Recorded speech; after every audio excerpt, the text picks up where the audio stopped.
Good morning, everybody. Good morning. Happy Black History Month. Thank you so much for coming today. We've been working really hard to get these lovely panelists up here, and we hope that you really enjoy our event today. It's called Celebrating Black Excellence, and all month long, that's what we've been trying to do, shining a light on the people in our community who are really doing great things.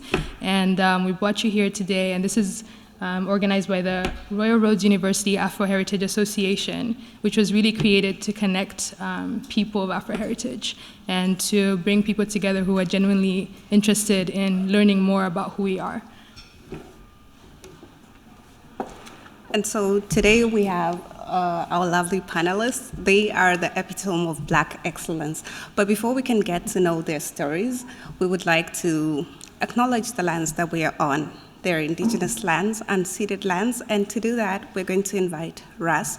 He's the Student Services Indigenous Student Services Coordinator, and he will welcome us onto these lands.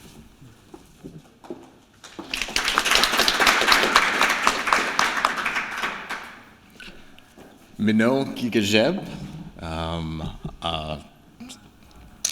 Shungila Wanka Indigenous, Neashin Nigaming and Dodem.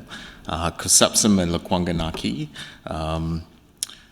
My name is Russ. I'm the Indigenous Student Services Coordinator here at Royal Roads. And it's an honor to be able to stand here and to acknowledge the lands of the Kusapsum and Lakwangan families who have been caretakers of these lands and territories since time immemorial. I was thinking about this land acknowledgement this morning as I was coming to work and thinking about what is it that we have the chance to do today and what does it mean to be on these lands and to be in relation with these things and how it has created a space for this dialogue today. But I think something that I was thinking about too was the Western systems that have created the imbalance of these things. You know, I looked at what has happened to our people on what we call Turtle Island and as a visitor on these lands and territories. And it was a realization that a lot of the resources that were extracted in the relationship with these land and these territories have created a set of systems that have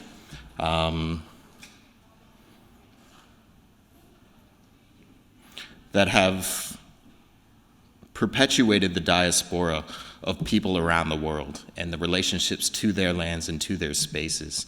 And by extracting a lot of these things and creating an exorbitant amount of wealth that had created a mercantilism system that had brought a lot of people who didn't choose to come here,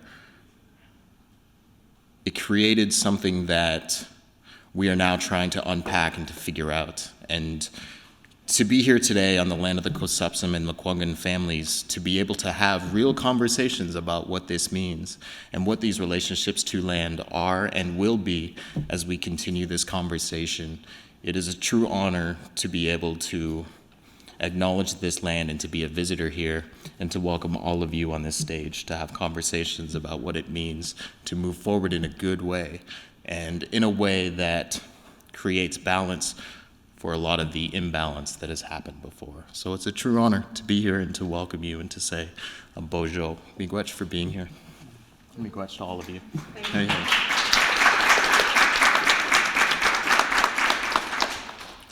Thank you, Russ. I would now like to call up Kunle, who's going to read us a poem called I Am Black.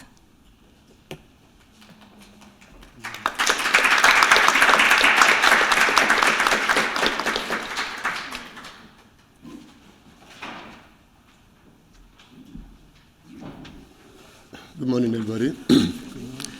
The title of the poetry I want to read today is I Am Black. I am a prince and princess, standing tall with grace, beautiful and glowing, of the glowing golden warm sun, swathed with beautiful black skin. I am black, with my soul sparkling and liquid to touch. I walk tall with pride because I am black. I have strength in me, strength to shoulder difficulties and years of duration. Because I am black, My ancestors were noble, the very best of all creations. They were kings and queens. They were lords of castles. They were leaders of nature. I am black. I have dignity and pride. I conquer with grace and fluid. I stoop no low to lick fate because I am black. The favored one with expanse of golden lands and deserts, and loads of wisdom embedded in his penile. Yes, I am black, the very best of all there is. Thank you.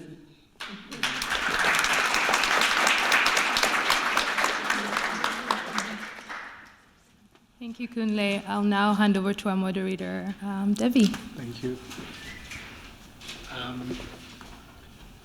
Choyambitsisa mpati muone kumzimi athu kuti tabwera pano kuti talandiriwa bwino lomwe ndi abale bathu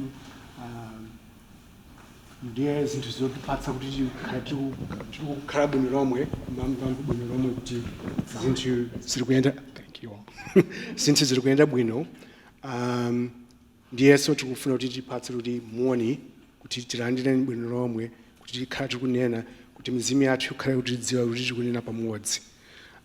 I just wanted to start off by acknowledging our ancestors. I think it's important to acknowledge both our ancestors in the diaspora, the first bloods that touched here, that paved the way for us, and also for our ancestors on the continent.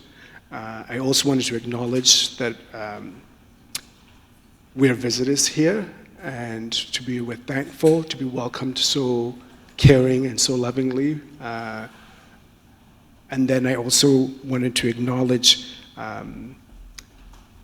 all of you and to say that you are here too with your ancestors, right? Like, you don't materialize out of nothingness. There's a history that has paved the way for you to be here. And so I wanted to honor that, and hopefully you also continue to pave the way for the future to be. I'm so excited I get to hang out and get to chat with you all. I wanted to sort of pose a question as a way of asking you to introduce yourself. And, you know, we've been invited here to contemplate this idea of Black excellence, right? Both from an individual perspective, from a communal perspective, to think, how have we gotten here? And hopefully as you share your story, we begin to inspire folks in the audience, we begin to offer some thoughtful engagement of what does it actually mean to be Black and to exude excellence whilst on Indigenous territories, whilst existing within a colonial paradigm. And how do we do that in a way when we've been invited to perform white supremacy? And so I wanted us to sort of to think about that as a beginning point, because I think it's always easier for us to start off with places of like, how did you get where you are, and you know, and I think we can get to that space. But I think to start off with the tension of, you know, what is the politics that is sort of permeating around us as we contemplate producing Black excellence. And so I'm going to hand over the mic and ask you to introduce yourself, and then just to think about the tensions about producing Black excellence from your location.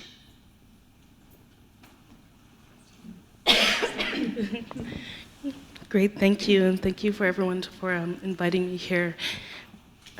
Just in light in terms of what Debbie has said, and in terms of acknowledging the lands that we're here. So my name is Annette Fraser. I am currently the ombudsperson at the University of Victoria, and you know, I guess as just briefly, if you've never heard of ombudspersons, you'll find them in different levels of government and throughout post-secondary institutions, and they are there as a third party to ensure that the institution, the policies and practices are applied in a fair and reasonable manner. Excuse me. So So I have students who often will come to me and have concerns in terms of how they're treated, and I work with them as well as faculty and staff at the university to try to resolve those issues and also make recommendations to this institution as a whole to try to help them to improve their policies and practices. So that's me as, I guess, as a professional. I am a daughter of immigrants. My parents came from Guyana, which is actually an English-speaking country in South America. People don't think, like, yes, there is actually a country that speaks English. It is a small country. It's above, right north of Brazil. And so my parents immigrated. And I think about the time in terms of when my dad asked, of all places, why did you choose Calgary? And he said, well, he asked the immigration officer, because he was a skilled, he came from the army and he was a mechanic. And the officer said, go to Calgary, there's jobs there. And that's how I came to Calgary, and that's where my journey started. So is that it so far? Okay. Good morning. My name is Me-kon Hayes. I'm the founder and executive director of Binkadi Community Services. We contract with the Ministry of Children and Family Development to provide staffed residential resources for children in care of the ministry. We provide services to the most challenging children in our region, children and youth. We have 5 different locations. We're also passionate about when children age out of care, providing the supports they need that aren't funded by government. So we have some transitional housing that we kind of do on the side, and we look to developing affordable housing for young adults that are aging out of care, that are living with the effects of being in care, the things that brought them into care, the trauma that they live with, and all of their challenges. I was born and raised in Victoria, grew up on the Saanich Peninsula. My father was stationed here in the armed forces and never left. He loved Victoria. As far as Black excellence and the challenges that we have here, I would say for us, Black excellence for me is engaging in our community, strengthening our community while navigating the ways here, but also I think there's so many traditional ways that are so beneficial that get lost when people move here. And I think if we can bring to light those ways and those traditions that are the Black community, would be so much stronger. And if we can survive here in the community at large, holding on to those traditions, I think that is an example of Black excellence. Well, she's a hard act to follow. Good morning, my name's Theresa Ito. I run a company called Blue Mountain Solutions here in Victoria. What we do is we develop leaders and teams in hospitality and tourism. So as far as me personally, I was born and raised in Jamaica in the Caribbean. I lived there for 20 years. I also lived in England for 20 years, hence the funky accent. I'm working on my Canadian A. And I moved here 11 years ago, and I became a Canadian citizen 2 years ago. Yes. I'm one of 4 daughters, born to a Black Jamaican and white English mother, and feel very much that I'm a woman of the world rather than necessarily from one culture or another. My personal feeling is that I've lived in places in the States for a short time and in England for sure for 20 years. And certainly my opinion is that my experience in the States was that they were looking always to put me in a box. So exactly who are you? So what music do you listen to? Oh, Michael Jackson and Anita Baker. but also the Bee Gees. Oh, so then that was confusing. So, I mean, I'm interested in this conversation for sure, and I hope I can add something. As far as Black excellence, I think I've had the benefit of growing up in a country where there was Black excellence all around me. There was also Chinese excellence all around me, Indian excellence all around me, and white excellence. So I really had the benefit of growing up in a very multicultural country that has as its motto, out of many, one people. So I hope to, all I have is my experiences, and I hope they're going to be of interest to the panel today. Okay, thank you. You're a hard act to follow as well. Hello, everyone. My name is Angela Gatari. I'm also born and raised in Victoria. There's not very many of us, but there are a few. And Me-kon and I have known each other pretty much for all of our lives. I think our parents knew each other before we were born, and are probably some of the first Black families in Victoria. So let's see, I work at Pearson College. I'm new to Pearson College. I'm the Community Events and Partnerships Manager.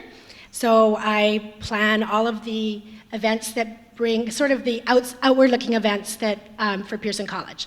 So some of them that you might have heard of is One World. It's coming up. It's a big show that we do. You're all invited. It's in March. It's for those of you who don't know about Pearson College, it is hopefully, it's what we intend to be, is a school where the world comes to Pearson College. We have students from over 80 different countries around the world.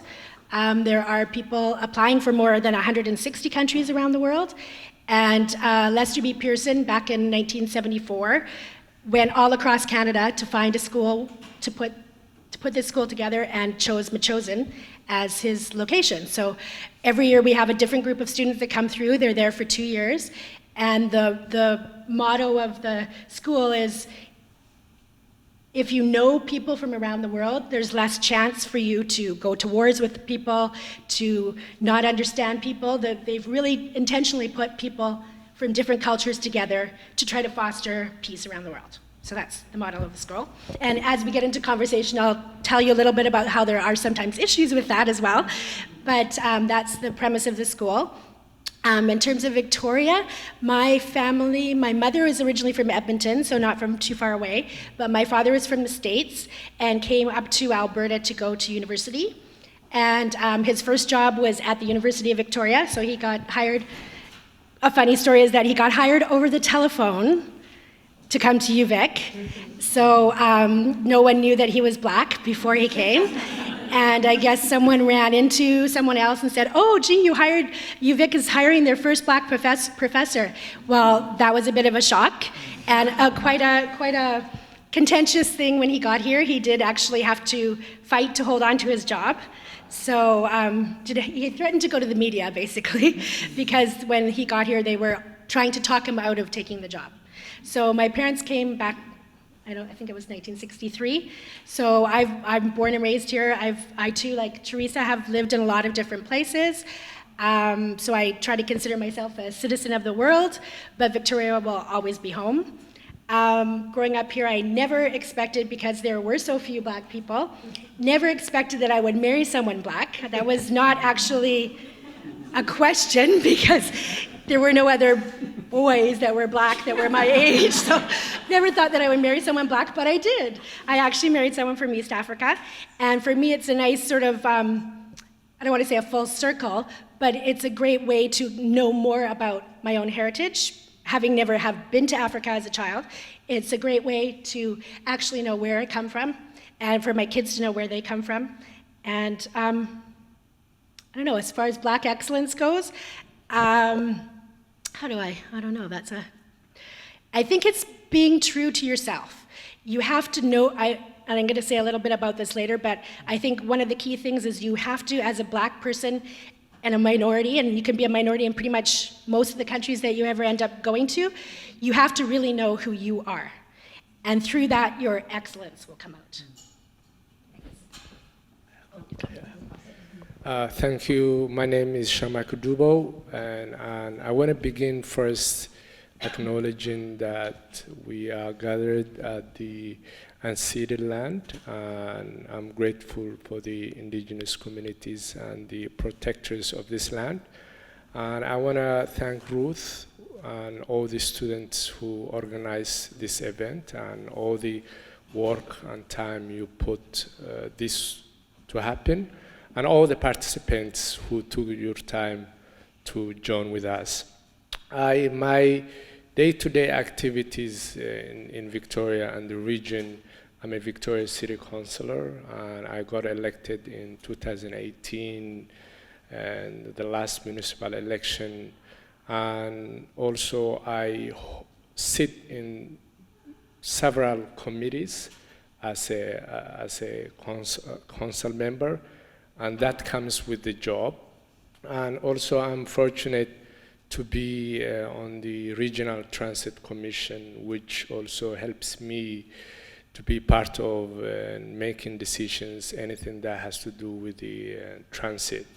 And outside of my council duties, and I volunteer in other associations. I am a board member director at the think tank Broadband Institute, which is a national institute which looks into inequality and the climate crisis, but also looks at policies made by federal and provincial. So generally, my day-to-day is understanding more on how policies are created and who those policies are created for, and when we make decisions, who do we include and exclude.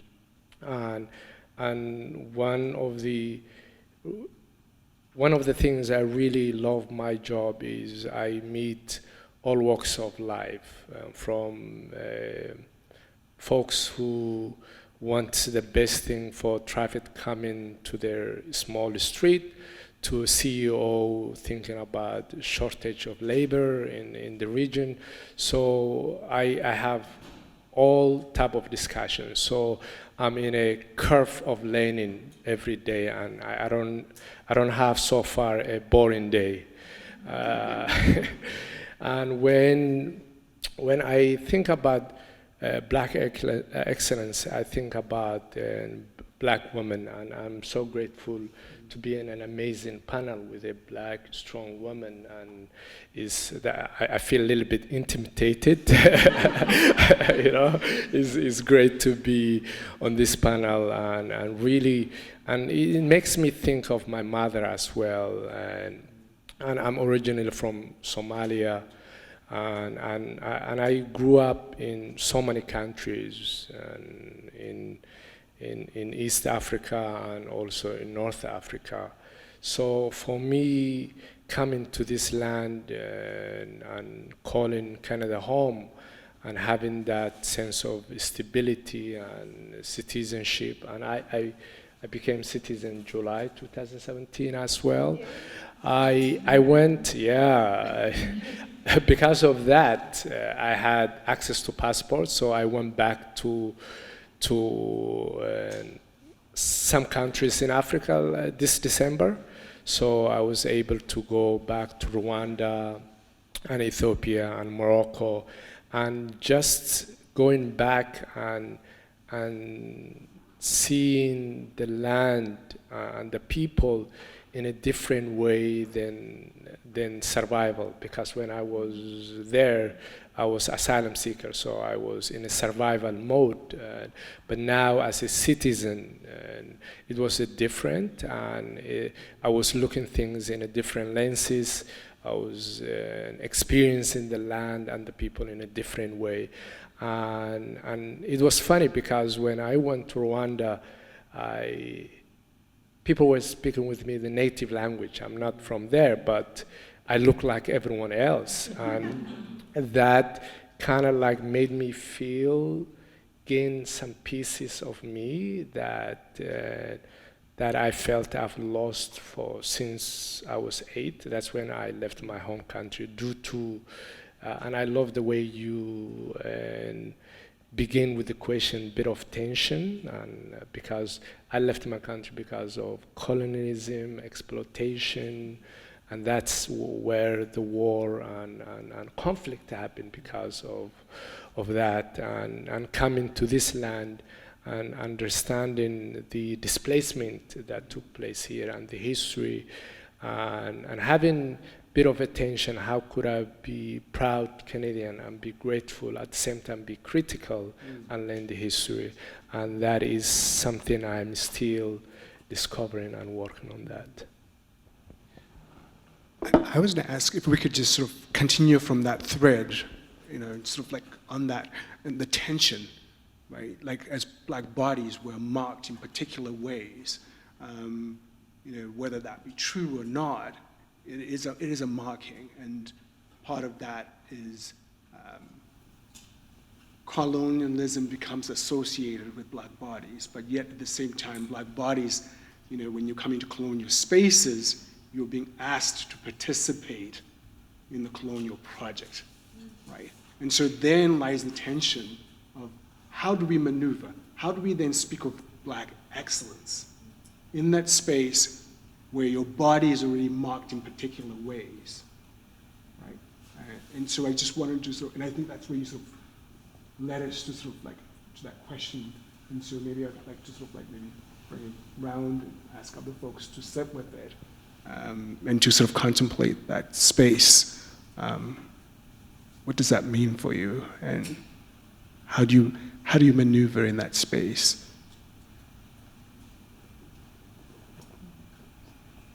Please go ahead, jump ahead. There's another mic here. Speak if you. Well, I think if you're any different from the people who make the decisions. So if you're a minority to the people who make the decisions and are above you, and you're having to break through they call it a glass ceiling, or to be the first Black, or the first woman, or the first person in their 20s to do something, then you have to work harder, you have to be better, you have to be more excellent, because you're asking them to change, or you're creating change yourself. So I think that anytime you're changing the status quo, to be able to stand out, you have to be better. And that's what I think. For me, with us having contracts with the colonial system. And it's a system where, as most realize,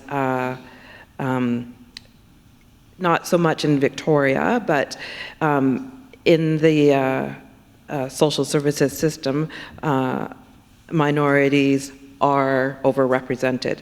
So Blacks, for sure in this region, the Indigenous peoples.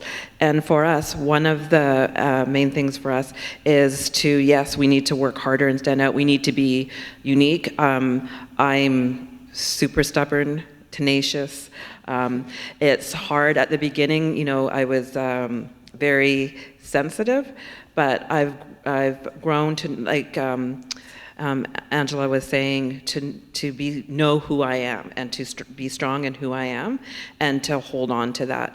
And that does cause tension, like when my funders are the government, but at the same time, when I'm looking at why we're doing what we're doing, it's very important that I take the approaches that I take, that I support. For me, the children and youth that we're supporting, we're supposed to be building them up for a stronger society. So it's very important that I stay strong in that, even in the hardest times. So that tension is always there, but it's worth it for what the outcomes will be to me.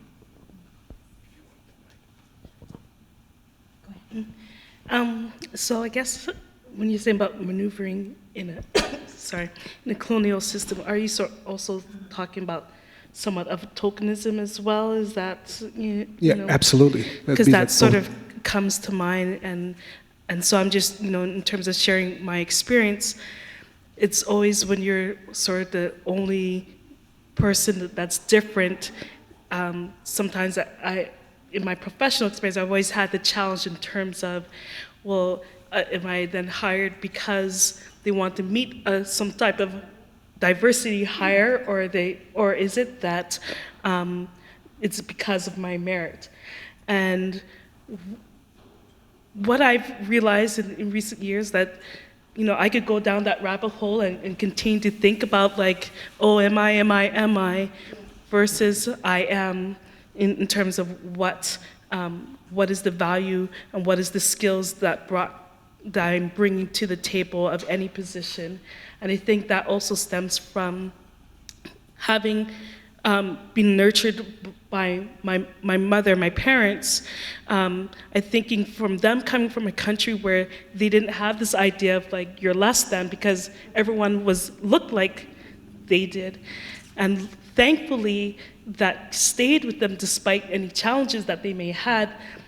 They were very fervent in trying to instill that in me. So growing up, even though I was maybe the one kid that was a visible minority and stuff like that, somehow I was still able to try to know that I'm proud to be Black. I'm okay with looking different, and there's a uniqueness to me in terms of how I look. But however, just like with any other, it's through my skills, my work, that I know that I have abilities to achieve. So in terms of when I do maneuver, and when people sometimes may have questioned me, oh, how did you get that job? Of course, the initial thought that will come to me is like, why are they asking me that? Is it because I'm Black? But then I have to then self-reflect and say, regardless of, this is how I got the job. And whatever they want, whatever is on them in terms of how I got that job, that's on them. But however I move forward, that's on me. That's very similar to what I'm thinking, but I come at it from a little bit different angle. You said you're used to, it does go back to your parents and how they raised you. They have to raise you to be proud of being Black. Or if you didn't get that, you have to learn to find it. Because whereas you came from a place where your parents weren't a minority, I came from a place where it was a little bit the opposite, where my parents were always the minority. And so, like Me-kon was saying, you're taught to be tough and to be struggling. I mean, my dad grew up in civil rights in the United States, and so he instilled that while it might not be fair, you have to be there to fight for what you need and what you believe in and what you know is right. You also have to work hard. One of the biggest things was always that little question that we have on our questionnaire here is that you always seem to have to work harder than everybody else just to prove yourself because you are a minority. But that's where I got my tenacity and my fight. And I mean, I'm sure my father went through much more horrible things than I did, but in the end, there is some benefit of it coming out from myself and my brother and hopefully my kids. But you have to learn how to have that fight, but at the same time, know when you have to fight. And for me, it's a fight, but it's an education process as well as a fight. And I know that's a little bit contentious because sometimes people think, well, why do I have to educate myself, like other people about myself? But unfortunately, you do. And it's a constant education process, like you may have to say the same thing over and over and over again. But the other solution to that is being angry all your life. So you have to learn to have a way to move within society where you're comfortable and you're proud of yourself, but at the same time, you fight for what you believe in and you're educating other people to learn from your experience and to be more open to other cultures as well.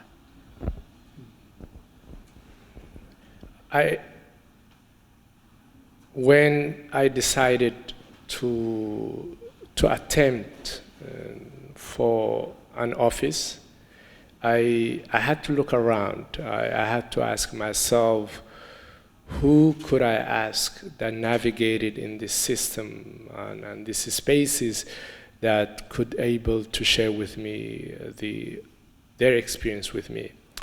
And then I couldn't see anyone that looked like me or at least could relate some of my experiences. But the more I Google, the more I search, then I find out that I might have been new as a person of African descent. I might be new to this country and to this land, But I realized that people of African descent were here in 1600, and then they've built this province. They built Victoria, and also the first police in Victoria were people of African descent. And then I found this guy, Mivin Gibsons, who were elected in November 19th, 1866, and being in the first few people of African descent that were elected in public office. And the more I read, I understood that people came from the States highly educated, and when they came, they were able to get involved and have houses and businesses. So for me, looking at that, then it raises for me the question, then how come we don't acknowledge that? Where is that history? Where is the gap that when we speak about who built the British Columbia, who built Victoria, you don't hear a lot. People of African descent made BC and Victoria as it is today, but somehow I feel as a nation, as a country, we have amnesia, that we forgot that part of history, and which is Canadian history, and we don't teach. So thinking about that, then when I decided to run, and then there was no one I could relate to, I had to really put into the work. So what I did is I made a long list and sit. Back then, if I knew you, then we would have a cup of coffee, I'm sure. And then I asked the people around. I said, you know, I'm thinking about this. Some people in the community told me, you've lost your mind, because they thought that no one would give the opportunity, or I have no chance. Some said, what support do you need? And the more I got into the campaign period, because it took me 4 months knocking to almost all streets in Victoria, like every single day. And the more I knocked doors, actually my confidence increased. Although I had some incidents, but it was really motivating. And the reason is, I realized that, you know, because I also did profile reading all other candidates, then I realized that, you know, I have what other candidates have, but also I have extra things that I could bring, not only what everybody will bring on the table. Thank you. And through my experience and things like that. So, and the reason why, because some people were saying, will you be elected because of tokenism, or will the public elect you? I just say it doesn't matter. What matters is when we get into those spaces, what policies will bring, and how do we shape those decisions. And I personally believe, because I really put the work 4 months of knocking doors and meeting people at where they're at and explaining if they elected me what I would bring. Like, what are some of my experiences and the issues I take, because I'm a renter as well, I'm young. So we've elected young people, we've elected more renters, and now that's why you see that we have a transit free for youth, we push more affordable housing. So because you change the landscape of who is elected, then the way we solve problems has shifted, because you brought a different perspective. And I think, to me, that is critical. Even, and I have some friends that might not believe to operate in those places, but it's important even if it's colonial space, because those decisions has a direct impact on people's lives. And when you bring folks who could relate those experiences on the ground, then really it really helps until you reach ideal Canada, ideal world where no one is left behind. When we talk about economic growth, one of the biggest questions is who are we leaving behind, right? So when you bring in people who impact those decisions, then you lift so many people. Just to end to that, the other day I was discussing young and people of, he was born here, maybe he's third generation, I didn't ask, but I know that he was born here, and he's a Jamaican heritage, and we were just chit-chatting, and he reached out to me through email, because maybe he was navigating the same way I was navigating. So he's 25 years old, he want to run for office someday in the future, and I was talking to him on the phone, and he said, you know, since I was born, I didn't see anyone look like me at the legislature in British Columbia. That, to me, it really speaks to then how would certain youth grow up knowing that they don't see themselves. So the underrepresentation plays a role how we operate and the spaces we move, and it's crucial to have different voices so that we could make better solution. If you bring same mentality, then you are solving the problem in the same way. But if you bring different ways of seeing, different ways of lifestyle, then perhaps you would see the problem in a different angle. So to me, it is hard when some community members might feel tokenism, but at the end of the day, if you could bring change, then you can, but if not, then shed a light that if you feel like that is how you feel like, then shed a light, then you speak up, although it might not be comfortable and you might lose a lot. Thank you. I'm going to give you a double-barreled question here. And so I really want you to sort of give us a sense of how did you get to where you are now? Like, you know, what was the process that you actually took? And then for you also to think about who were your mentors? Who were the people that supported you in, you know, that achievement of where you are and your position as a leader? And then to then think, how does that shape you currently in terms of passing your knowledge, sharing, mentoring? How does that all work together? So how you got here in terms of the support, the actions, and then in terms of thinking about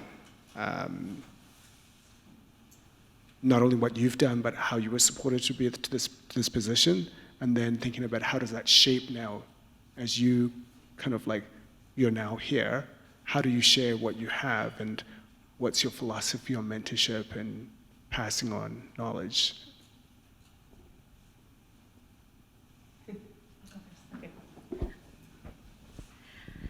Okay, so let's see, how did I get here? Well, I did the usual path, going through high school, university. Then I went and lived overseas for 10 years. I lived in Japan for 10 years, where I was also a minority in a very different way. Didn't think I would actually come back to Canada, but did end up coming back. My father was ill, so I came back and didn't intend to stay, but ended up meeting my husband, so I stayed in Canada. But how I got to my position, when I was living and working in Japan, I just kind of fell into I worked in international relations and public relations, and I kind of fell into planning events, meaning that everyone used to always ask me to plan the event. And so I found that I really enjoyed it. Wasn't what I planned to do when I first started off out of high school or university, but when I moved back to Canada, I got a job working at the Victoria Conference Centre as an event manager. So I've been working in events in the tourism, that's how we know each other, in the tourism field for more than 20 years now. And actually, so I've been working at Pearson College only for the last 5 months, so it's a fairly new job to me. But I love the idea, it was almost the perfect job for me because it was an event-related position in a school that has people from all around the world. So both of those things really drew me to the position. I didn't just take the job, but my whole family, we went and we're living on campus on Pearson College. So for my 12 and 13-year-old boys, for me it was a great experience. It is a great experience. They get to have sort of 200 big brothers and big sisters from all around the world. They get to hopefully grow up the way I did. I mean, I lived in Victoria. It was a small city, in terms of people. There weren't very many people from around the world in Victoria growing up, but I wanted my kids to be able to get that experience while living in what I consider one of the best cities in the world. So while they get their experience of Victoria, they go out every day and they also meet people from everywhere else. And they get to learn languages, and they learn about different cultures, and they learn about conflict zones. And I mean, Pearson College is a great place for great conversations. I mean, every day, Silka can attest to this, she's working at Pearson College too, but every day you go out and I'm amazed at the conversations that I get into with 16 to 19-year-old students. They're just amazing students from everywhere. The thing is, I learn things from the students almost every day that I never expected I would learn. And one of the ways I think I'm sort of mentoring is by moving onto campus, and I really enjoy this because although I didn't expect it at first, there's quite a large African and Caribbean community on the campus, and my husband and I and my kids have become the house where everyone congregates. So all the African students and all the Caribbean students come to our house and they just hang out. We dance a lot. It's what we do, yes, we just hang out. And it wasn't something that was, hey, come and see Angela and Hinga's house. They just sort of started gravitating one by one. We meet in the cafeteria and they come up and they tell me about their issues. For them, I'm born and raised here, but for most of the students that are there, most of the Black students anyways, actually most of the students, a lot of them, it's their first time being a minority. So they come and try to get our perspective on living in Canada, living where you are a minority. My husband is African, so he has come to Canada and it was his first time being a minority. So sometimes we have very differing opinions on things, or definitely different perspectives, but it makes for great conversation. So probably that's kind of our Friday and Saturday night entertainment these days.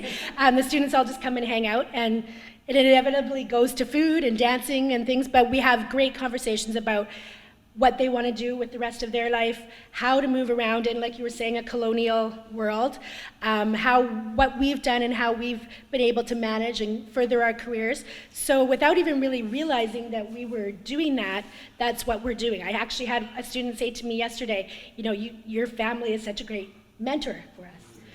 And so, yeah, it just kind of happens sometimes where you least expect it. So for me, that's the best part about the job that I have right now. Thank you. So for me, getting here, certainly the mentors that have been in my life as my primary job, I believe, since becoming an adult, was raising two children into their 20s, and I'm very blessed that they both live here still, which is great. So certainly for my mum, my job as a mother and a parent, my mum was my mentor for sure, and she continues to be every day. She's wonderful. From a business perspective, it was definitely my dad. He was the driven one. He was the one that had a clear vision. We were most similar. Unfortunately, he's passed now, but we were most similar for sure. And when I married my second husband, and I met his father, who was in his 90s, and my husband's Japanese, his father was incredible and taught me so much. So in fact, in my office, I have two people who I say watch over me. They don't only watch over me, but they also guide my decisions. I know I'll make the right decisions with my father, Ronnie Parchment there, and my father-in-law, Sho Ito, watching over me. But neither of them are longer with us, but I definitely hold them very dear. And as far as my way forward, my children for sure, raising them to be community citizens. And again, because I've come from a mixed marriage, I have one daughter who's blonde with green eyes, and I have another daughter that has lots of black curly hair like her mum and is more of my colouring for sure. And they've had to deal with life growing up, being sisters from the same parents, always being asked, is she your sister? You know, and then they'd come home and say, oh, the boy in the playground was racist, Mum. And I'd say, really? What did he say? He said, why are you playing with the black girl? And I told him that's my sister, and he said, that's not possible. And I said, was that actually racist though, Holly? And we have a great conversation about you have to educate people. And, you know, and she burst into tears and said, why aren't you agreeing with me? I said, because I don't. And we had this really rich conversation, and from time to time we have them as they grow and get older. You know, my youngest, who's, like I say, in her 20s at UVic, you know, said, how do you describe yourself? So many people ask me, and I said, that's up to you, love. And no, Mum, just tell me what I should say. No, it doesn't work like that, love, you know. And we discuss how she sees herself. We joke because my husband now is Japanese, we're Jamaican, English, and all Canadian now. So we say we're Jajek, you know, with the Jamaican. You know, we just make a big joke about it because, again, I don't see that we need to put ourselves in a box, for sure. And then looking forward how, you know, my part in mentoring others, my field of passion, for sure, is hospitality and tourism. And it seems that women gravitate towards me because I only have sisters, I only have girl children, and I've become a general manager twice, being a female. Once in Jamaica when I was told, I'm sorry, you know, by joining this company, you'll never progress to the next level of director of operations or the next level as general manager because no women are in that position. And I just sat there and smiled. And he said, so what do you see your 5-year plan being? And I said, I'll be your director of operations in 5 years. And he said, you know, did you not hear what I said? Women don't progress to that position. And so I smiled, and he said, so let me pose the question again. And I thought, oh Lord, here we go. And so I answered exactly the same. He leant forward and he said, are you antagonizing me, or are you just really thick, you know? And I said, no, I just don't think we've worked together yet. Please don't be offended by what I said, because I'm not offended by what you said, because I'm going to show you my work. So can we just put this conversation off for 5 years? And 5 years later, I was the director of ops, and a year after that, I was a general manager in a company in a country that had never had a female general manager before. So I think it's just constantly educating, maybe, you know, but with a smile on your face, you know. Like you say, you don't want to be angry all the time. Yeah, and I agree with Annette as well. You don't run down a rabbit hole, you know, is it because, yeah, you know, you have, like you say, you just check yourself, like. And it's no different. I think raising children or yourself, you start with yourself, self-care, making sure that you're confident. I think that's really important. When we moved from Jamaica to England, I was 12 years old, and all my sisters are just a year apart from me. We were 12 years old, and then I moved back in my 20s. But I remember going to school for the first time in England, and it was the first time I'd ever come across racism. And we came home to our mum going, what are these words? These people are calling us. And she said, what words are they calling? My mum's blonde with blue eyes. And we started to tell her these awful words. And she was explaining, and she's crying at the same time, going, oh, I've brought you to England, and this is what you're having to face. And the four of us sat there and said, but that means these people are all stupid then, to call us these words that mean nothing. They're just, what's the matter with them? And she said, well, yeah, it's a stupid thing to do. And the four of us were like, oh, whatever, that means they're ignorant. That means they don't understand things, you know, living up a tree in Jamaica and things like that, you know, which we'd never faced before. But it really wasn't until 12 years old that I looked and realized I don't have the same hair as my mom, and I don't have the same hair as my dad. and it really doesn't matter, you know. And then I have a daughter whose hair, I didn't, you know, I plait the hair and it just comes right out because it's blonde. Oh, right, yet my other daughter's hair I can plait like I plaited my own. So again, yeah. Anyone else? Just briefly, so for myself, I was born and raised in Calgary, and so I did what you usually do. Your parents say, we come to this country so that we could give you the opportunity to get an education. So that was embedded into me since I think the day that I was born. And so, you know, I did my bachelor's at what's now Mount Royal University in Justice Studies. And after that, I was just working. I was working at the courthouse in Calgary, and I was just working. And honestly, I wasn't quite sure where I wanted my career to go. I just thought, okay, I got the degree that my parents said I should go and get.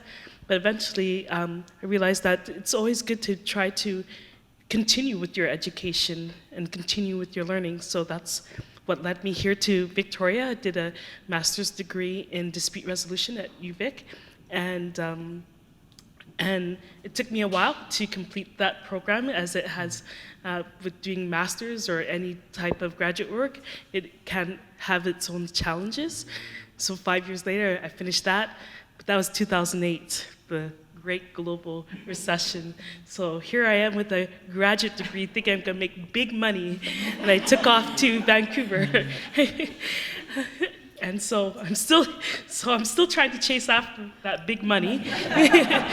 But I'm grateful through the opportunities. I've worked with various different immigrant service organizations on the mainland, and eventually I decided, well, I want to get into government. So I took the first job that was available to me, and I worked at the frontline office, at the welfare office. And I did that because I know that as soon as you got into the government, as soon as you pass your probation, you'll get access to different opportunities. And so that's what I did, and within the 6 months I started to apply, and that started my road into working with the BC Public Service. And I was there for 7.5 years, working in different capacities. So I worked in the Employment Standards Branch, I worked in at the Provincial BC Ombudsperson's Office here in Victoria, and I had the opportunity to work in the Civil Resolution Tribunal. Excuse me. So I would say, in terms of how did I get here, I think my mom has been a great mentor. Many, you know, tears and stuff, I didn't get this, and this is not happening, and she always says, when one door closes, another door opens. And I believe that rings true, and I've seen that in my life. I also think because of my faith, that has helped me to continue to persevere in my pursuits, in my career. And in terms of mentorship, I was blessed with the opportunity. I felt inspired to ask, you know, when I was working at the BC Ombudsperson's Office, and throughout, I've always tried to locate people that I've been inspired by and sort of be open to ask and dialogue with them. And so one of my recent, I have a mentor, professional mentor from the BC Public Service, and although I'm not there anymore, she has been a champion of me and has helped guide me immensely in my career thus far. And so I try to do that, especially as students come into my office, to instill in them different ways of thinking. Have you tried this?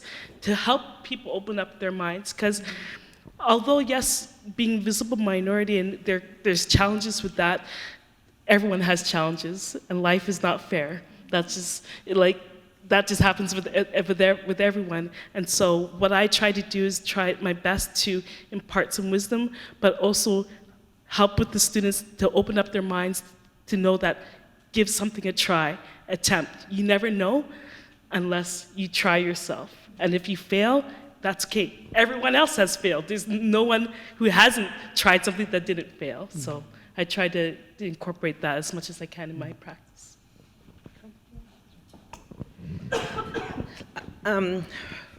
For me, the way that the route that I got to where I am, both in my community engagement with the African Heritage Association and British Columbia Black History Awareness Society in the past, and the Harambe Cultural Association, is actually through my father. So when we were young, our parents belonged to the ethnic circle. It was a group of families, they would get together and go out dancing and whatnot.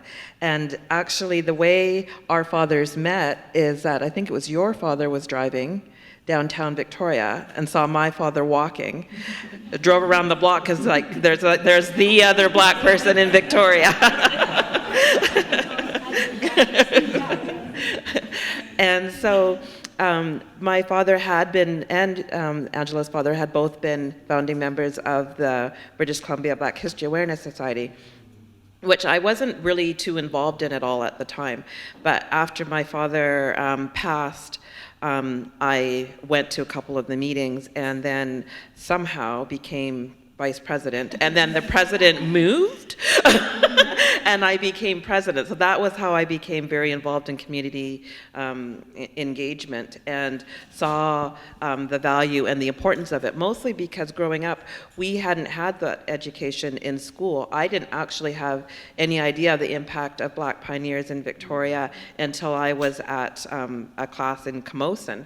And in fact, that, Doug Hudlin, who had been a family friend growing up, we spent tons of time at their place, was a member of one of the first Black families of the Alexander family, and the importance of their family, we had no idea. So for me, it became very important that that gets passed on, and that through the African Heritage Association, that when people of African heritage are in Victoria, that they have somewhere to gather, that people can connect, that people aren't feeling isolated, that there's ways to share that information and for it to be passed down. My 13-year-old daughter, this is her second year now that she's doing her own Black history presentation at her middle school. And in her elementary school, last year I popped by the elementary school for some other reason, and the librarian stopped me and asked me about her, and he said she kept me on my toes about having books in the library that relate to African Caribbean heritage and Black history and whatnot. But yeah, this year she's putting together a PowerPoint presentation for the school. So what I've taught my kids is that if it's not there, not to complain about it, but to do something about it. And so that is actually how my business came to be. So I didn't intentionally become a business person. We were landlords in a low-income neighborhood. We were renting to persons with disabilities. We were noticing that the way that the services were provided or lack of services for supported housing was lacking. I had gone to the Ministry of Children and Family Development and said, we have these units that would be perfect for young adults, young moms living on their own. They repeatedly said, we don't do those kind of services, we don't fund those kind of services, it's a great idea, kind of don't call us, we'll call you. And then 2 weeks later, I got a call about a very challenging young man that they didn't have anywhere else to place. And so we kind of found a niche. For one, we kept at it. I knew that it was a service that needed to happen.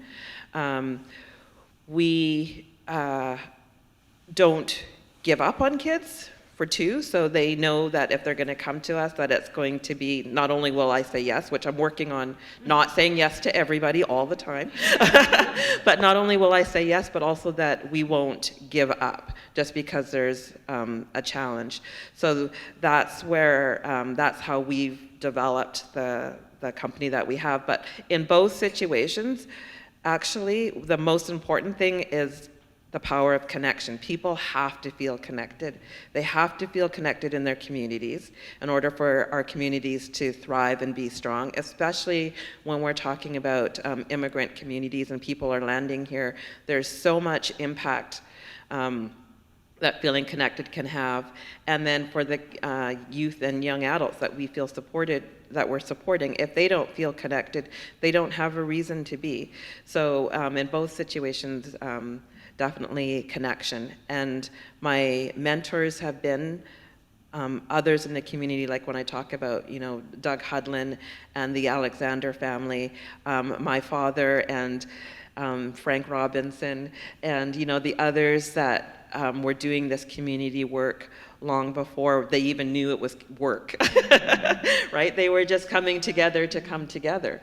And then as far as professionally, yeah, there's a couple people that have been there before me as far as dealing with the ministry or doing crisis response and whatnot, and they were the ones that gave us our first breaks and whatnot. And I go back to them when I'm ready to pull out my hair, and just they just remind me to stay strong, that it's, even though it's a people service, we have to look at it as a business too, and there's tension there too.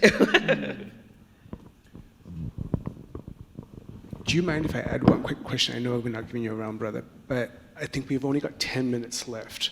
And I wanted you all to contemplate just that you've shared so much about your own stories, but also about what it means to be Black in this context. I wanted us to sort of, like, our last question before we sort of maybe offer, do we have enough room to offer some questions to the audience? Okay.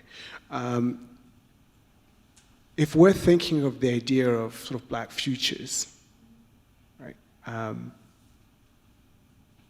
what do you see are the things that we need to attend to in terms of, how do we support, Black futures? So, I always think of the idea of Afrofuturity, right, trying to imagine ourselves in the future as an exercise of thinking, of connecting the past to the present to the future.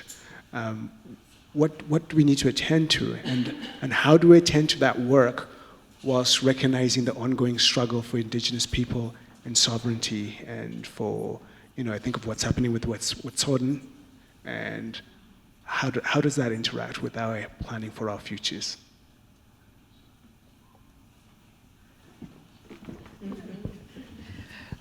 We need to create Black spaces.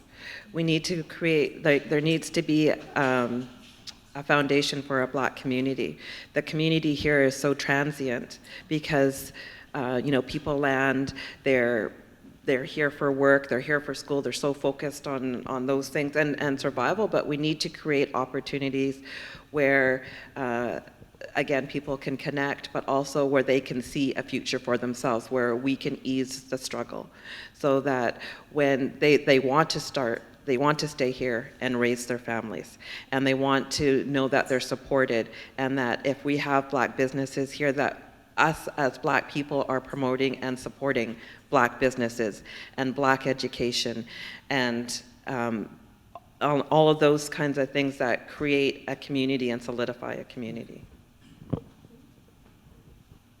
I think we just talk about it, we do what we're doing today, and not have it as a taboo subject or something where everyone goes, oh no, at a dinner party when you bring it up. If it's going to be uncomfortable, that's just crazy. So I think talking about it, I think educating people, everyone said that today for sure, and just including people, inclusivity. I mean, both my children were really into sport, and the pictures they had up on their wall were Usain Bolt before anyone, just when he was winning champs in Jamaica, long before he hit the scene here.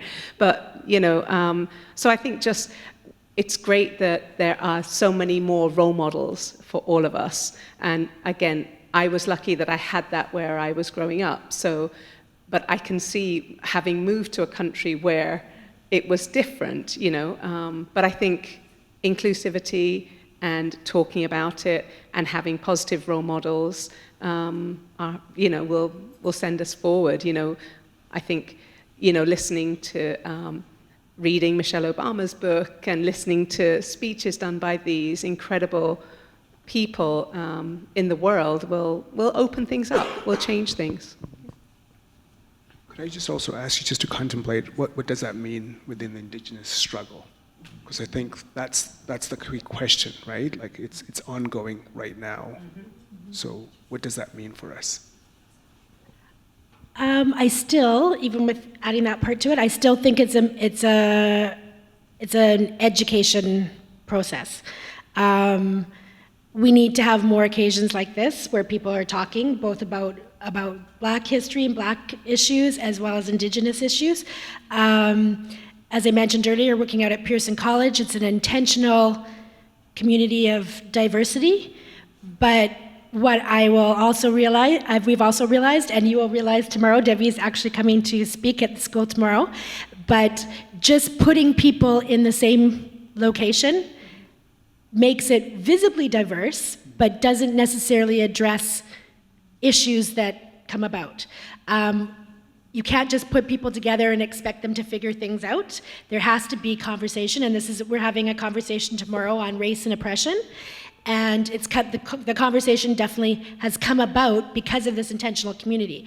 While it's great that we've got people from all different countries around the world all together, the same issues come apart and actually become even more prevalent because everybody's it's not just people that have come and chosen to live in Victoria. They are intentionally coming together to be in the same space and learn about each other. But when you get everybody together, you realize that and even sometimes the friction is a little bit stronger. You'll have somebody that's coming, a lot of kids that are coming from Africa that have never been minorities, so they're dealing with that for the first time. You have people that are coming from European countries that are not used to having so many people from different cultures around. You have different languages going on in the campus. I don't know how many languages there are spoken on the campus, but just because we're all in one place doesn't mean it's naturally going to happen. So there have to be conversations, and they have to be done over and over and over again. And it can't, while it's great that we're talking about it here, it has to happen in the small spaces too. It has to happen at work, it has to happen at school, it has to happen at places that we are every day. Otherwise, it's difficult to change. I mean, you can come here and say, okay, we had this speech today, and everyone heard it, and everyone agreed to what we were saying, or disagreed, or whatever, but it's going out into all of your other worlds that you're all a part of and having those same conversations. So while it's a difficult thing, I still think, I still will have the conversation over and over again, as much as I sometimes resent having to educate people that I am from here, I've grown up here, I will still have that conversation over and over again, because I'm actually teaching somebody else that there can be someone that's Black, that's from here, that, this is the only country I know. I've never lived anywhere else. I'm just as much Canadian as anybody else that's born here. So I just feel that you have to keep having those conversations. You have to keep educating anyone who wants to know, and even those who don't necessarily want to know. And if I can just add just a quick thing. When I moved here 11 years ago and the girls were 10 and 14, we all played netball. I'd played netball from I was a young girl in Jamaica. It's a big thing. And then in England, it's a huge sport, the main sport for girls. And we moved here and we're like, great, wonder where they play netball. There's one netball club in Victoria. So we found it. We went there. They were so happy that 3 of us were joining it. We played for a few weeks, and I said to the girls on the way home after a few weeks, I'm like, there's only Jamaicans, English, Australians, and New Zealanders there in this club. We moved to Canada because we want to live with Canadians. And I explained to them in Jamaica, there are groups of expats. So there's groups of people who have moved from different countries who just stick together and don't integrate. And I said, I don't want us to be that. I'd love to meet another Jamaican, really, and there were so few here. There are so few here. But also, we moved here to integrate. So what do you think, girls? We're going to find, different sports, and that's what we did. And unfortunately, we all stopped playing netball. But they found their other sports so they could integrate. Doesn't mean they've lost who they are or they don't know where they came from. But yeah, I think it's really big question. And for me, becoming Canadian citizen was the best thing that ever happened to my life. And the reason why I say this is when you ask it, how did you came about to the role you are? Did you have role models? My worldview was a bit of a difference. As a child, I had interruption of my education because civil war happened in my country when I was 8. And today there's 68 million displaced people around the world, and the educations have been interrupted. So living 20 years in 3 countries and feeling the other, because I was either in a refugee camp or I was a refugee in an urban context. So living 20 years uncertainty of not knowing what life holds and moving and crossing borders to survive, and through that catching up education and being able to finish my undergrad and work hard and have full of determination, but not also knowing what the future holds. Coming to Canada and having a home, and becoming Canadian citizen, it really gave it to me the stability and a way that I can have a breathe. But then, of course, I've lived the 20 years, but it's a different way of living life. So now that I have this privilege, then the question is to whose expenses am I living and benefiting from? And that, to me, is where I can be grateful but critical. So going back to your question about living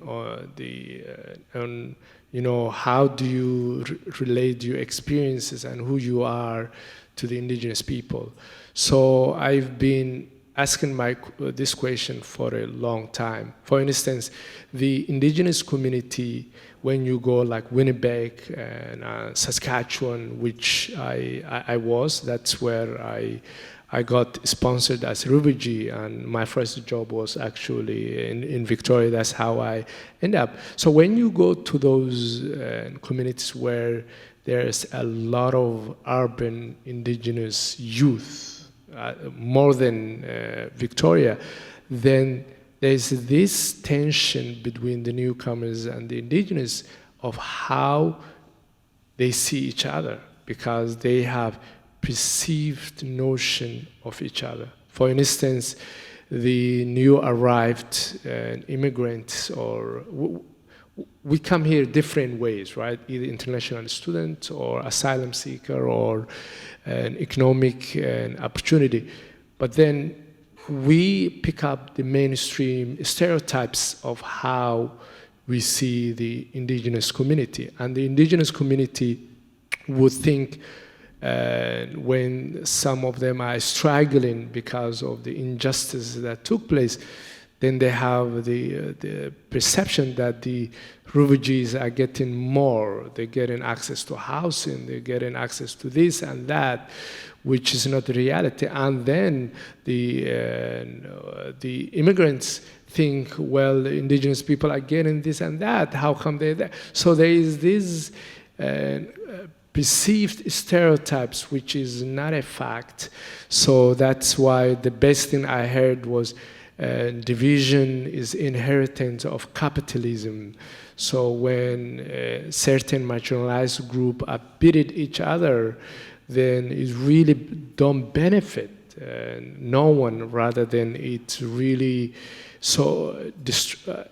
it really benefits the bigger corporations and things like that.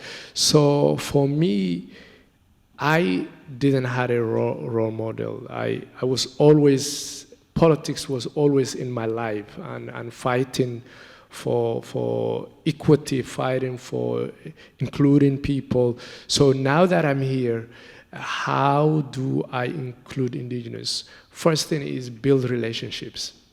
Because once you build relationships, the first thing that happens is, oh, I love soccer too. Then you start to prejudice and biases goes down, because now you have relationships, and then you share experiences. The more you share experiences, then your solidarity increases. Then you start to work together, like what benefits us will benefit everybody. Now, for instance, the protests that has happening at the legislature, some would call protesters, some would call protectors of the land, protecting for the benefit of everyone. So for me is, if there's a award, so how could I nominate indigenous leaders for that award? so to highlight their work and so that we could celebrate the indigenous leader in our community. But at the same time, the challenge for me is, do I feel guilty of the history that took place, or should I think about the future and what could I add my responsibility in the future so that my actions as a Canadian build a Canada that is more just, equitable, and fair to everyone that lives this land and territory. To me, my energy and thoughts onto the future rather than feeling guilt of what happened at the past, because I'm also uprooted in my own land. So is still is a space I'm navigating because, again, having been Canadian is the greatest thing happened to me. It's like politician. When is you in power, then you forget the public that elected you, then you want to hang on to the power, and then you try to dance with the policies, right? So how could you be brave and courageous and not forget the reason why you're there and who put you there? So now becoming Canadian citizen it's not, I'm more grateful to the public than institutions, which might be strange. Then how could I be a better Canadian? And to be better Canadian is the reconciliation, is the future. Just quickly, one thing that you mentioned about the tensions and about the things that, currently are the issues with the First Nations people. And I think it's always important, coming from having studied dispute resolution, it's always important that sometimes with those tensions that we still need them. We still need them to hopefully bring conversations, regardless of where you side on current issues right now. I do believe that one of the things that has come about, with the protests and stuff, it gets people talking. And it's sort of the same thing. I look at the civil rights movement and so forth. It's that uncomfortableness, sometimes we need that force for us to actually start talking. So I don't think we're ever going to be perfect, but I think that we'll always need to try to make efforts to balance it. It's always going to be a juggling act in terms of to integrate, so that we can see that we all have commonalities, but also to have the tension to realize that we have differences and to appreciate those differences. And I think that's why it's important to have those Black spaces. It's important to have education, because believe it or not, as you talk about people and stuff, and you mention different things, people are like, really? I didn't know that existed. And I'm sometimes still surprised. I'm like, you didn't know that? Like, it really bogs. Like, I have a dear friend of mine, and we watched this movie about the hymn of Amazing Grace, and it came from this, I believe it's from this Englishman, but it's about the abolitionists of slavery. And she was a Canadian dual citizen, but she was so surprised. She was in her 70s at times, but she was so surprised that how America was built on slavery. And she was so taken by that, and I was so shocked. I literally was so shocked. But then I was like, although she was such a dear friend of mine, I was like, we have to realize that in terms of education, that's where I think that tension still needs to be put forth, is that we need to have the education to apprise of what is unique and different with Black communities, with all communities, and have that more in forefront of being more diversified education, hopefully curriculum. Slowly we're starting to get there, but I think there's more room for improvement.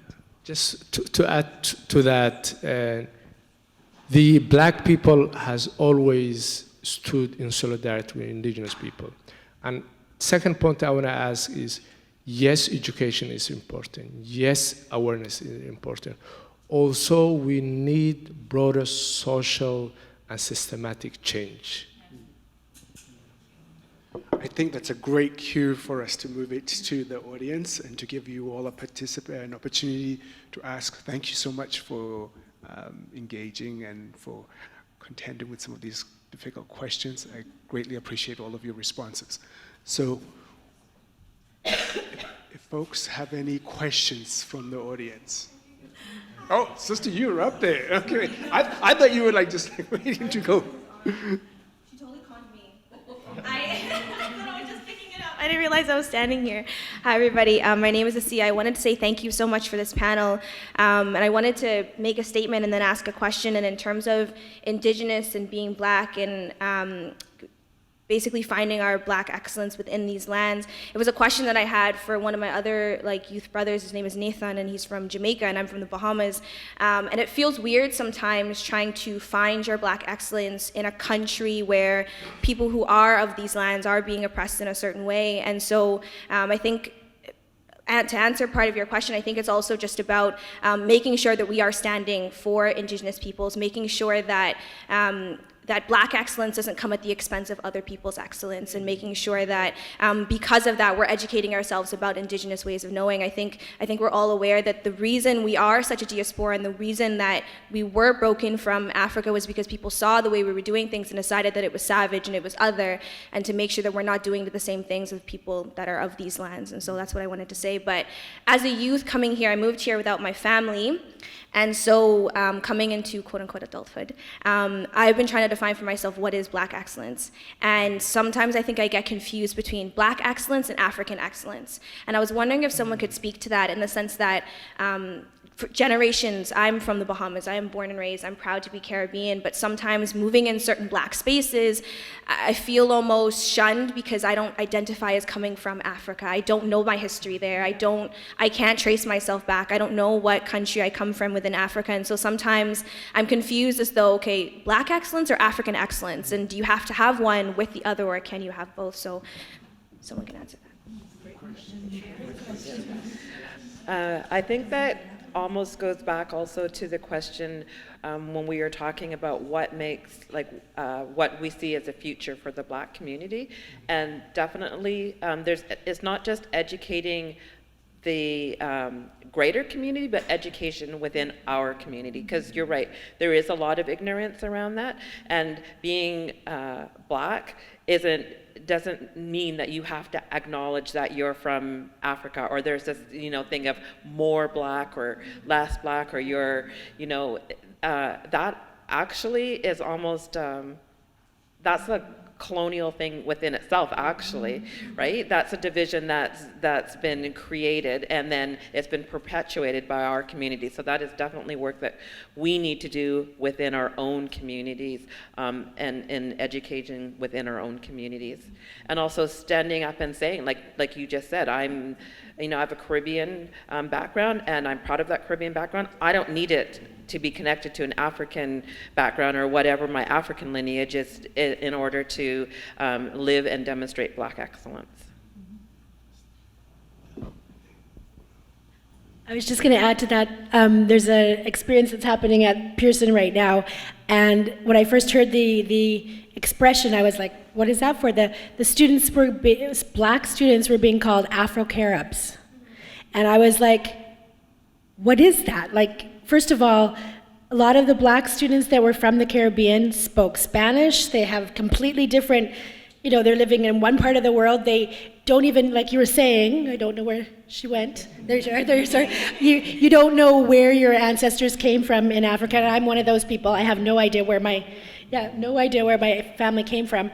But and then there's my father's from the States. So I have also, the Black history. I'd say more of my upbringing about being Black is American than African, and now I've married an African, so I'm learning about African heritage, but they're definitely not one and the same, and it's something like Me-kon was saying, we have to stop doing ourselves in order for other people to stop doing it. Black people come from all over the world. You're from South America, there's not just one. We're trying to quash this Afro-Carib word at the college, because it's just definitely being used in the wrong way, and like you were also saying, it can be used in a derogatory way. It's also, people are looking at it, well, that's the path of slavery, and it's not necessarily a good thing. So we have to do that within our own communities as well, before we can educate other communities as well. You really, I'm not a scholar or an expert on this. I can only speak on what I know of and how myself was navigating on this. You spoke on the diversity of black people, and also as a Muslim and also as a black male, I also navigate that in different spaces. Am I less or more? But to me, it always comes to, I like personally to identify myself. I'm a person of African descent, and also I have a country which is Somalia. And the best statement I heard someone say, which I can't remember, is, you don't have to be an African to born in Africa. Africa borns in you. And I think that really spoke to me, and I like using the term person of African descent.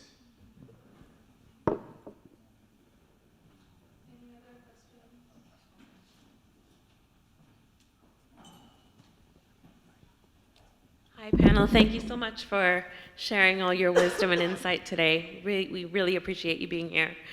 I have a question about education because it was a really broad topic and brought up by everybody, I think, on the panel.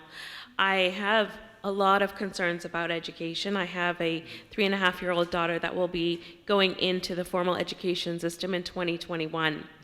My personal experience as a mid-career professional, I went back to school in 2016, and I was learning the history of communication, but instead of learning the ancient Chinese or the ancient Egyptian, where language was born, I was learning about the Frankfurt School. So there was still this heavy cloud of colonialism in our school systems and in our education. Right up until, yesterday, today, tomorrow. And I think education is one of the biggest and most important pieces for people of the new generation, of the generation of my daughter, coming up in this world, to be able to understand each other and work together in a world where we don't see racial divides, but we see the differences in people and how they can benefit our society. So my question today is, where do we go to make these changes? How do we implement these changes? What are the processes to bring about changes in the education systems? Thank you.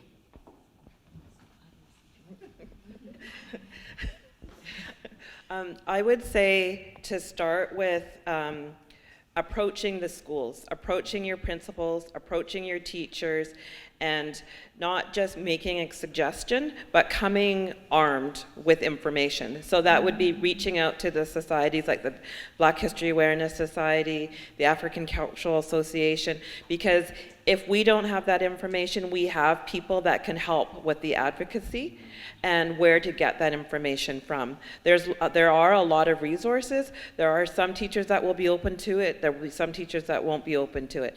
But as I've had 5 kids go through the school system, and each teacher, school, whatever, you navigate differently, but most are open to you bringing the information to them. And we try also to encourage people not to just do it during Black History Month. Like I said, my 13-year-old, she's very outspoken, so she's challenged her teachers all the way through the school year, all the way through her school years. Also be involved on your parent advisory committee, because it's not just the education in the classrooms, it's the school culture as well, and bring together groups of parents to do events that aren't just within the classroom, so you're not dependent just on the classroom teachers and the classroom activities, and just keep challenging. One of the things we do have to do is take risk and take challenge. I completely agree with that. I've got 2 sons, and they both actually go to, other than Pearson College, probably probably the most multicultural school, especially in terms of having lots of black kids at the school. They go to Victor Brodeur, which is a francophone school, hence that we have lots of African students at our school. But our kids have been there since preschool, and one thing we learned when we first got there is while there were quite a few African students in the school, that didn't mean the school was prepared for different cultures. And so from the very beginning, right when my youngest son was 2.5, I mean, he came home and he said, "Mommy, I have a brown teacher." Like he couldn't believe it, but that's the actual picture that people were seeing. So we we started off by trying to get them to, like you were saying, having events. Like people were saying, let's have, an African night or a specific, we had a Rwandan night, because my husband's from Rwanda. We had a Rwandan night, teaching people about, it's education. It's not education school-wise, but, and the place was packed. We were quite surprised when we said we're gonna have this African night and come and learn about all the different students that are at the school and where their families come from and what languages they speak. The school was packed. We couldn't get another person in there. There were definitely people that were interested. I mean, we had some who could care less too, but it does, unfortunately, doesn't just happen. You have to keep continually pushing and pushing and pushing. There are definitely, I would say it's definitely a much better space, and people are much more accepting than perhaps when Me-kon and I were growing up. I was the only, other than my brother who was blonde when he was young, I was the only black child in my school for most of the time I was there. So there was no opportunity for my parents to say, look, we've got to talk about black society or culture or anything, because I was the only one. We were it. So, people really didn't want to hear it then. Now there's getting to be a lot more students. Like, I'm always shocked when I go to my kids' school. I'm like, oh, there's an actual black community at their school. And so, but it's still a matter, there's a black community, but there's still 95% of the school is a white, French, Catholic group. So we have to keep pushing to get people to see differences and to get them to experience this. You know what, 9 times out of 10, they enjoy it. They're very happy to learn about other cultures. You'll get that 1 person out of 10 that is not interested or pushes back. But unfortunately, you have to do the work. You have to just keep, and and I shouldn't say work, it almost has to be a constant in your life. You're constantly, it comes back, I think, to being comfortable in your skin and being proud of who you are, and then you naturally will always be educating people. And maybe having a bit of that black excellence shine out, then you'll be showing it to other people as a constant, and through your kids as well, in particular. Good afternoon, everyone. I have to be quick now. My name is Asad, and the black community has contributed to the overall growth, development, and diversity in Canada. But my question is, what are our plans to secure, empower, and sustain the people who are back in Africa, in the African continent? How to empower the students over there?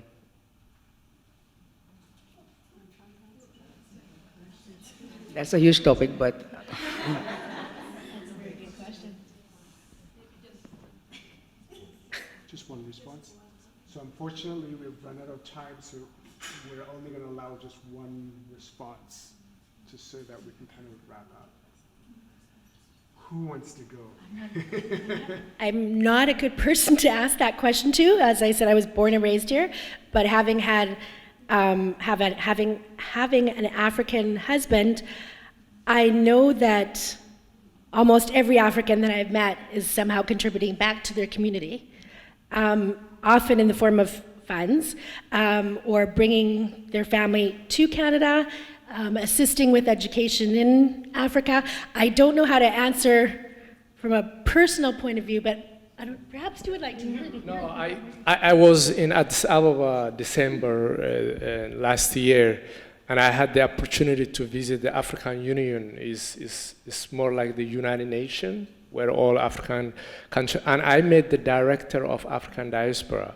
So now they have office where they're really taking the time and the money and the effort to go to, I think in summer they will come to Toronto, and engage with the African diaspora, because when you look at the remittance, the money that people send to Africa is actually really more than the development money and the aid that goes to Africa.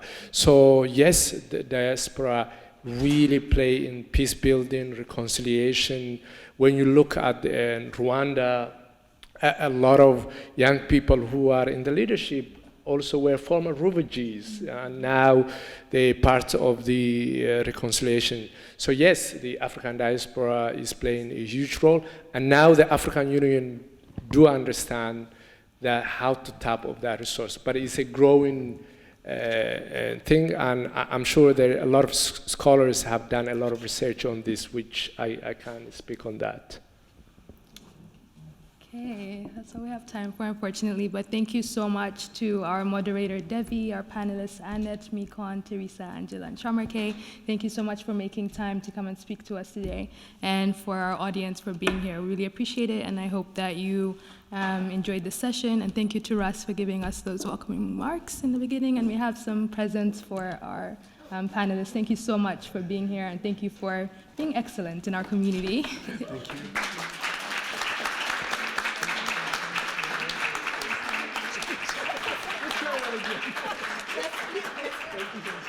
you.